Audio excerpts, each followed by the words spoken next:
मानस श्रृंखला में आज का विषय षोडशी भाग 2। षोडशी अथवा स्वीट 16 की अवधारणा इसलिए महत्वपूर्ण है कि जन्म के बाद प्रतिवर्ष एक एक कला का पूर्ण विकास होता है। 16 वर्ष में सभी 16 कलाएं पूर्ण विकास को प्राप्त कर लेती है। एक और तथ्य महत्वपूर्ण है कि इस षोडशी पुरुष में 3 पुरुष होते हैं, अव्यय, अक्षर और क्षर। इसमें अव्यय आलंबन है, किसी कार्य कारण भाव में नहीं आता।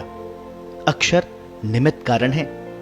अक्षर पुरुष स्वयं समष्टि रूप है, उसमें से व्यष्टि भाव में जीव और जड़ प्रादुर्भूत होते हैं। अतः अक्षर पुरुष ईश्वर कहलाता है, स्वयं अव्यक्त है, अदृश्य रहता है। यह अति सूक्ष्म तत्व जब घन भाव में आता है तब यही व्यक्त होकर क्षर पुरुष कहलाता है। विश्व क्षर रूप है, इसको ये अक्षर गतिमान रखता है। क्षर पदार्थ के स्वरूप से जुड़ा हुआ समवायी कारण है। जगत की सत्ता रूप प्रतिष्ठा के प्रतिष्ठाता ब्रह्मा है, यज्ञाधिष्ठाता विष्णु है, अग्नि स्थानीय ईंधन इंद्र है। अग्नि का कार्य वस्तु को पहना करके उसके अवयवों को तोड़कर तीखा बना देना है। सोम पदार्थ को स्निग्ध करता है, विरल अवयवों को संकुचन करके घन बनाता है। अव्यय की 5 कलाएं आनंद, विज्ञान, मन, प्राण और वाक, आमोद, प्रमोद, ज्ञान, विज्ञान, चेतना, शक्ति, प्राणों एवं वाणी के नियामक पंचकोश के रूप में स्थित रहती है। पिप्पलाद ऋषि ने आत्मा को षोडशी कहा है, यानी ये 16 कलाओं वाली है।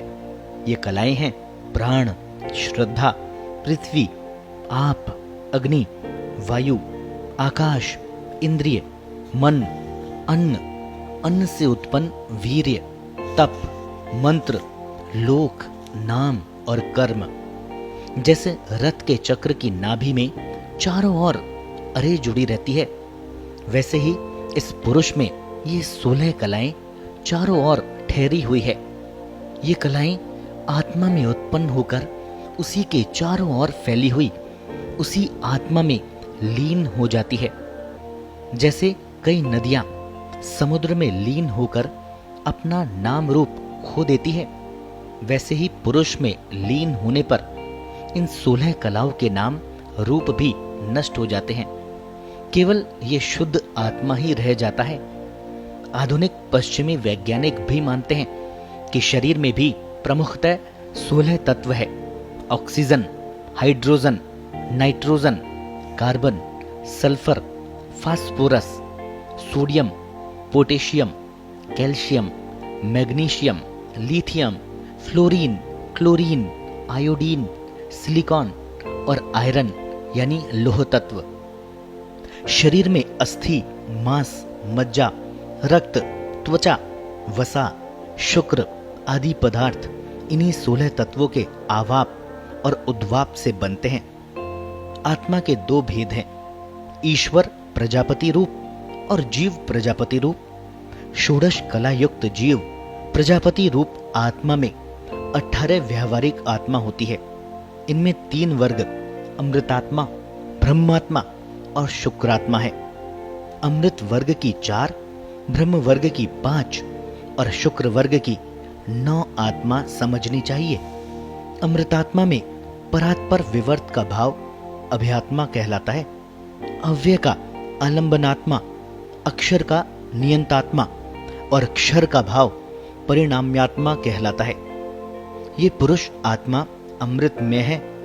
इसके आगे ब्रह्म के विकास में आत्मा का विवर्त प्राण, आप, वाक, अन्न और अन्नाद के रूप में होता है। आत्मा के भाव प्राण का शांतात्मा, आप का महानात्मा, वाक का विज्ञानात्मा, अन्न का प्रज्ञानात्मा और अन्नाद का आत्मभाव प्राणात्मा कहलाता है। तीसरे वर्ग शुक्रात्मा में शरीरात्मा साधारण अग्नि रूप में है, हंसात्मा वायु रूप में है, दिव्यात्मा इंद्र है जो वैश्वानर कहलाता है, अग्नि है, चौथा दिव्यात्मा ही इंद्र ही तेजसात्मा वायु रूप में है। पांचवा प्राज्ञ इंद्र कर्मात्मा के रूप में है। छठा चिदाभास ज्योतिर्मय है। सातवां चिदात्मा साक्षात है, यही इष्ट देव कहलाता है। ये चेतना ज्ञानमय तत्व है, उसी को विभूति कहते हैं। ब्रह्म भाव में है। फिर 8 और 9वां शुक्रात्मा है। श्री और ऊर्ख यानी ऊर्जा श्री विड भाव में और ऊर्जा क्षत्र भाव है। कर्म रूप आत्मा वासना में है। इस 16 कलाओं वाले कर्म पुरुष के 16 गुण सुश्रुत शारीरिक में बताए गए हैं। ये 16 गुण हैं सुख, दुख, इच्छा, द्वेष, प्राण, अपान, उन्मेष, निमेष, बुद्धि, मन, संकल्प, विचारणा, स्मृति, विज्ञान, अध्यवसाय और विषय की उपलब्धि। एक ही तत्व का 16 स्वरूप में बदलने का कार्य माया के द्वारा निष्पन्न होता है।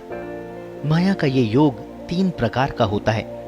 इन्हें योग, बंध और विभूति कहते हैं। जहां भी रस अथवा अमृत की प्रधानता होती है उसे विभूति संसर्ग कहते हैं।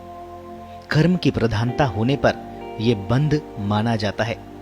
विभूति और बंध की समता को योग कहते हैं। जहां 2 के संयोग से तीसरा नया पैदा होता है और दोनों पुराने नहीं रहते, इसी का नाम बंध है। जल और वायु के संयोग होने पर न जल रहता है न ही वायु, फेन बन जाता है। तृण रूप घास खाने से गाय के शरीर में दूध बनता है। तृण दूध के भाव में बंध जाते हैं। गाय के शरीर की जठराग्नि ने उन तृणों को दूध रूप में परिणत कर दिया। ये अग्नि का विभूति संबंध है। इसी प्रकार आत्मा भिन्न भिन्न विधाओं में भोक्ता बनता है। जो भोग्य पदार्थ आत्मा के लिए उपलब्ध होते हैं वे वृत्तिता संसर्ग से होते हैं। ये भी अमृत और मृत्यु रूप 3 प्रकार के आसक्ति, उदार और समवाय रूप होते हैं। ये एक दूसरे में परिवर्तित होते रहते हैं। परिवर्तन भी स्वाभाविक ही होता है। ब्रह्म के साथ जुड़ते ही बल यानी माया में असाधारणता आ जाती है। वायु की भिन्न भिन्न गति भाव के बाद भी आकाश तो निर्लेप ही रहता है। तीनों वृत्तिता संसर्ग, कर्म, संबद्ध आत्मा में कर्म रूप माया बल के कारण प्रवृत्त होते हैं। अपने निज रूपेण रस रूप आत्मा और बल रूप शक्ति का एक रूप ही है। उन दोनों में भेद व्यवहार रस के विभूति, बंध, योग संबंध से तथा बल के उदार, समवाय, आसक्ति, संसर्ग से होता है। इसी कारण समस्त पदार्थों में भेद पैदा होता है। ये कैसे पैदा होता है और अंत में कहां चला जाता है ये नहीं जाना जा सकता। जो दिखाई पड़े और जाना न जा सके उसी को संसार में माया कहते हैं। कार्य रूप में अचानक दिखाई पड़े और उसका कारण समझ में नहीं आए, माया भी माया, महामाया और योग माया रूप में कार्य करती है। रस और बल के परस्पर संबंध में जहां रस की प्रधानता हो वहां 3 पुरुष का प्रादुर्भाव होता है। जहां बल या शक्ति की प्रधानता हो वहां प्रकृति का प्रादुर्भाव होता है। पुरुष में मन, प्राण, वाक मुख्य तत्व होते हैं। शक्ति स्वरूप में सत, रज, तम मुख्य तत्व रहते हैं। इनसे ही महत, अहंकार और तन मात्राएं पैदा होती है। इनमें एक एक पुरुष का एक एक शक्ति से संबंध रहता है।